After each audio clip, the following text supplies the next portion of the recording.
Hello guys, welcome back to movie voice channel. இந்த வீடியோவில் இப்போ ரீசெண்டாக ரிலீஸ் ஆன மிஷன் இம்பாசிபிள் ஃபைனல் ரெக்கனிங் படத்தோடைய ரிவ்யூ தான் பார்க்க போகிறோம். இதுக்கு முன்னாடி நம்ம மிஷன் இம்பாசிபிளில் ரிலீஸ் ஆன டெட் ரெக்கனிங் படத்தை நீங்கள் பார்த்துருக்கணும். அப்போ தான் இந்த கதை உங்களுக்கு புரியும். ஏன்னா அதோட சீக்குவலாக தான் இதை ரிலீஸ் பண்ணியிருக்காங்கல்ல. ஸோ அதனால் அந்த ஸ்டோரியோட கண்டினியூஷனாக தான் இது இருக்கும். இந்த படத்தோட ஒன்லைன் என்னன்னு பார்த்தீங்கன்னா, போன படத்தோடைய கதையில் என்ன நடந்திருக்கும், நம்ம ஈத்தன் வந்து அந்த என்டிட்டியை அழிக்கணும்னு சொல்லி ட்ரை பண்ணுவார். ஸோ அதுக்காக ஒரு கீயை தேடி போவார். ஸோ அந்த கீயும் கண்டுபிடிச்சிருவாங்க. ஸோ அதுக்கப்புறம் என்ன நடக்குது அப்படின்றது தான் இந்த படத்தோட ஸ்டோரியாக இருக்கும்.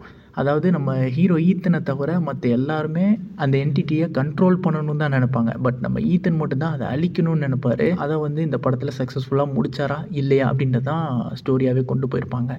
அண்ட் இந்த படத்தில் பாசிட்டிவ்ஸ் அண்ட் நெகட்டிவ்ஸ்லாம் என்னென்னு பார்த்துடலாம். ஃபஸ்ட்டு பாசிட்டிவ் எடுக்கலாம். பாசிட்டிவ்னு சொல்லும்போது இந்த படத்தோடைய ஹீரோ நம்ம டாம் க்ரூஸை சொல்லி ஆகணுங்க. இந்த வயசுலேயுமே எந்த அளவுக்கு ஸ்டண்ட்டு பண்ணுறாரு அப்படின்னு பார்க்கும்போது நமக்கு ஆச்சரியமாக தான் இருக்குது. போன படங்கள் மாதிரியே அதே மாதிரியான ஸ்டண்ட் எஃபோர்ட்டு இந்த படத்துலையும் போட்டிருக்காரு. ஸ்க்ரீனில் பார்க்கும்போது இவர் 65 வயசு தான் ஆகுதா அப்படின்ற மாதிரிலாம் தெரியுது. ஸோ அந்தளவுக்கு ஒரு சூப்பரான எஃபோர்ட்டு இந்த படத்துலையும் இருக்குது. அண்ட் ரியல் ஸ்டண்ட்ஸ்லாம் பண்ணுவார்ல எப்பயும் போல். ஸோ அது மாதிரி இந்த படத்துலேயும் ஒரு ஸ்டண்ட் இருக்குது. அது நீங்கள் தேட்டரில் பார்க்கும்போது சூப்பராக இருக்கும் அந்த சீக்வன்ஸு. அண்ட் அதை தவிர்த்து அவருடைய கோ ஆக்டர் அண்ட் ஆக்டர்ஸ் எல்லாருமே வந்து சூப்பரான ஆக்டிங் கொடுத்துருந்தாங்க. இந்த படத்தோட இன்னொரு ப்ளஸ் வந்து டெக்னிக்கலாக ஸ்ட்ராங்கான ஒரு படம் தான் இது. ஒவ்வொரு கேரக்டர்ஸுமே வந்து ஒரு இம்பார்ட்டண்ட் ரோல் வந்து கொடுத்துருந்துருப்பாங்க.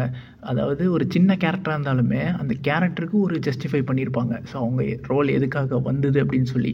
அதில் முக்கியமான ஒரு கேரக்டர் வந்து பிரசிடெண்ட்டு சொல்லலாம். அவங்களுடைய கேரக்டர் வந்து ரொம்பவே நல்லா கொடுத்துருந்தாங்க. லாஸ்ட்டாக அவங்க கேரக்டர் வந்து ஜஸ்டிஃபை பண்ணியிருந்தாங்க.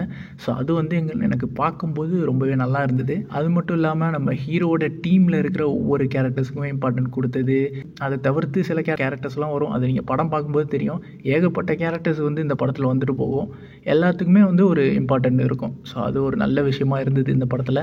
அண்ட் அடுத்த பாசிட்டிவாக எனக்கு பட்டது வந்து செகண்ட் ஹாஃப் நான் சொல்லுவேன். ஏன்னா செகண்ட் ஹாஃபில் வந்து ஒரு சப்மெரின் சீன் ஒன்று இருக்கும். அது வந்து ஒரு 15 மினிட்ஸ்க்கு மேலே இருக்கும். ப்ரீ கிளைமேக்ஸ் சீன்னு சொல்லலாம்.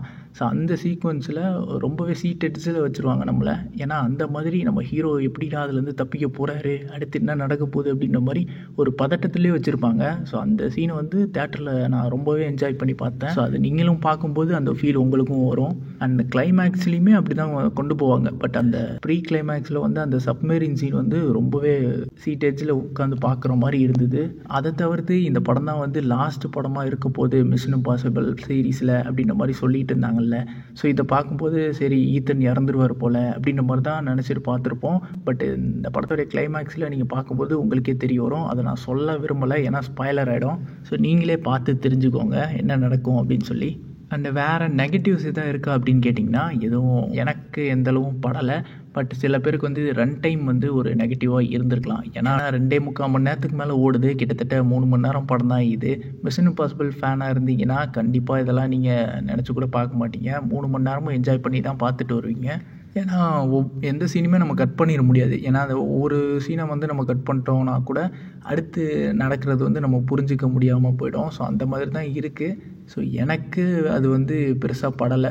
ரன் டைம் வந்து எனக்கு எதுவும் தெரியல பெருசாக. அண்ட் அது மட்டும் இல்லாமல் ஃபஸ்ட் ஹாஃபில் ஒரு நடுவுலலாம் வந்து லேக் ஆகிற மாதிரி இருக்கும். ஸோ அது வந்து சில பேருக்கு ஏன் லேக் ஆகிற மாதிரி தெரியுது அப்படின்னா, அங்கே வந்து கான்வர்சேஷன் சீன்ஸ்லாம் வரும். அதாவது நம்ம ஈத்தனும் அவங்க டீமும் வந்து என்ன மாதிரியான பிளானிங்லாம் பண்ண போகிறாங்கன்னு சொல்லி அவங்க பேசிகிட்டு இருப்பாங்க.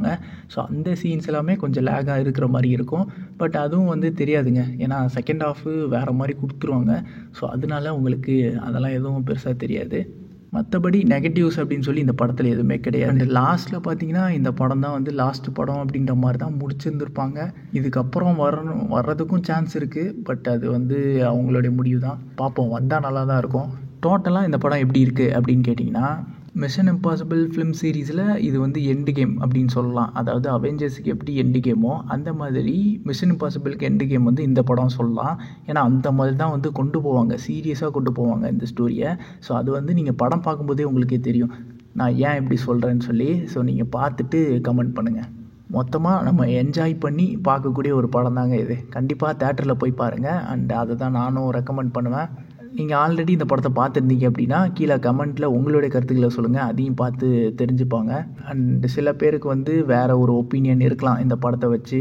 என்னுடைய பர்சனலான ஒப்பீனியனை தான் நான் இந்த வீடியோவில் ஷேர் பண்ணியிருக்கேன். அண்ட் அவ்வளோதான் கைஸ். இந்த வீடியோ பிடிச்சிருந்தது அப்படின்னா லைக் போட்டு உங்கள் ஃப்ரெண்ட்ஸுக்கும் ஷேர் பண்ணி விடுங்க, நல்லாயிருக்கும். நெக்ஸ்ட் ஒரு இன்ட்ரெஸ்டிங்கான வீடியோவில் உங்களை வந்து சந்திக்கிறேன். until then signing off.